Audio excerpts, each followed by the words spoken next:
आंनि मुङा फानजारि गयारि आङो बेंटल मोनसिनसिब्रा इंलिश स्कुलनिफ्राय HSLC होदों आंना टटेल 482 जादोंमोन ओमफ्राय पार्सेन्टेजआ 80.33 माबायदि गोजोननाय मोनदों आङो मोजां मोनदों माने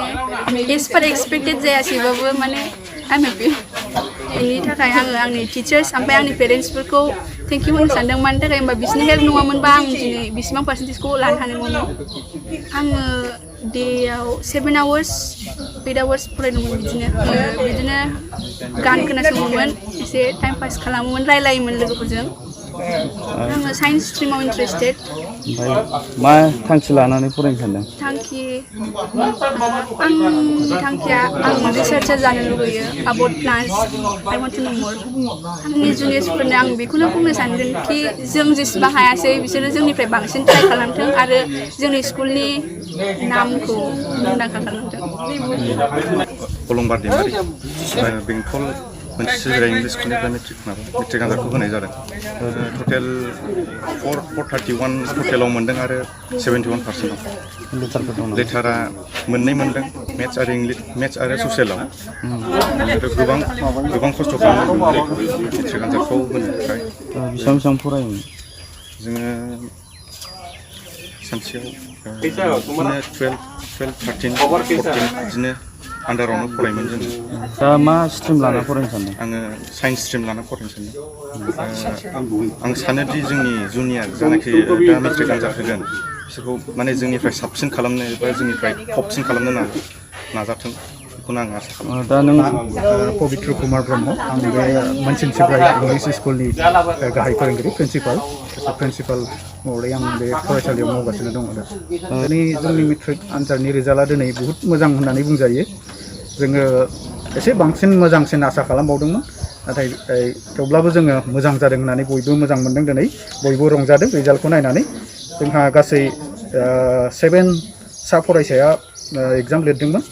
बेहाय 7 साबो फार्स्ट डिभिजन पास जाजोबनो हादों आरो जोंनि फरायसाफ्रा आरो हाइएस्ट मार्क मोनदों 80.33% हाइएस्ट मोननो हादों आरो बेसेबां लेटार मोनदों लेटार मोननाया गासिबो फरायसाया लेटार दंजोबो आरो मोनसे मोननै ओमफ्राय मोनब्रै फार्स्ट जाय फरायसाया 80.33% मोनदों बेहा मोनब्रै लेटार दं आरो जों गासिबो साबजेक्टआव लेटार मोननो हादों मेथ्स मोननो हादों साइन्स मोननो हादों इंलिश मोननो हादों ससियेल मोननो हादों गासिबो साबजेक्टआव लेटार मोननो हादों आरो फरायसा थांनाय बारनि रिजाल्टफ्रा माबायदिमोन थांनाय बारनि रिजाल्टआ जोंहा एसे गथ'फ्रा एसे उइकब्लाबो थेवब्लाबो जोङो सेटिसफेक्टरि रिजाल्ट खालामनो हादोंमोन आरो ओरैनो फार्स्ट डिभिजन 7 जादोंमोन सेकेन्ड डिभिजन 7 जादोंमोन आरो थांनाय बोसोराव जिहेतु दा लकडाउननि सम गथ'फ्रा न'आव दंहैयो दा जोङो अनलाइन क्लास खालामगासिनो वाट्सएपनि थ्रुयै खालामदों दा जोङो जा हायो गथ'फोरनो होमवर्क हरदों ओमफ्राय फोरोंहरदों ओमफ्राय नट हरबाय थादों आरो गथ'फोरखौ नट खालामनो थिनदों आरो माखासे जों मोजां भिडिअ खालामनानैबो हरनाय जादों आरो गथ'फोरनो बेखौबो दा गथ'फ्रा फरायबाय थादों आरो आं दा गथ'फोरखौ न'आव फन खालामहरबाय थादों बिमा बिफाजों सावरायहरदों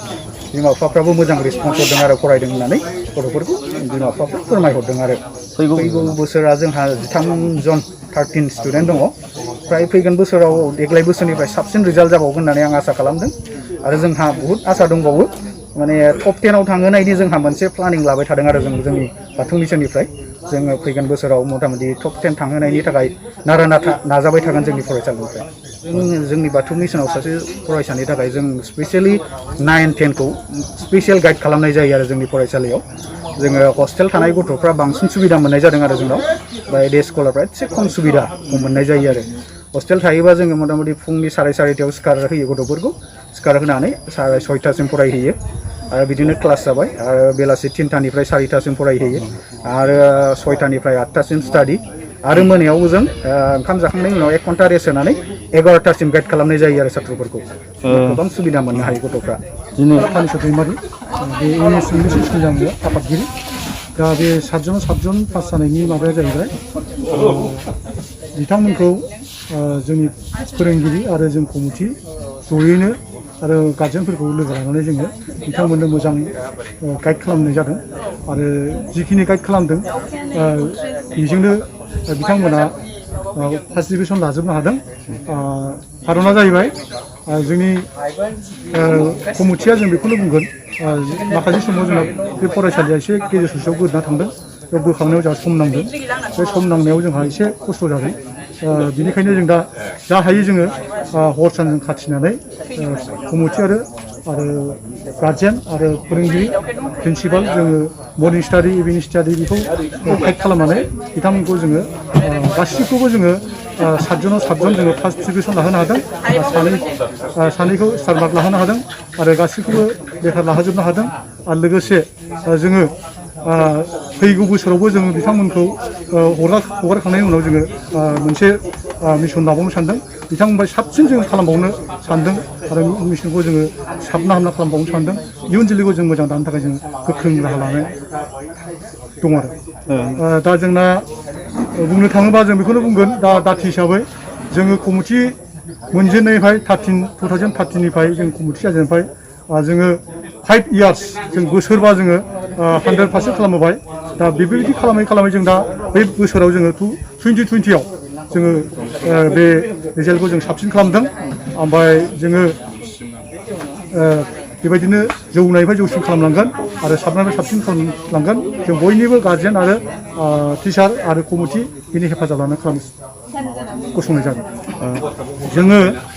बेखौनो बुङो जे जों गार्जेनफोरनो ओरैबायदि मेसेज होयो नोंथांमोननि फिसाफोरखौ जोङो दायथ' लाबाय नोंथांमोननि फिसाफोरखौ जों आखल आखु फरायनाय लिरनाय अल एभ्रिथिं जोङो दायथ' लाबाय होननानै जोङो गार्जेन बिथांमोननो जोङो मेसेजखौ होनाय जायो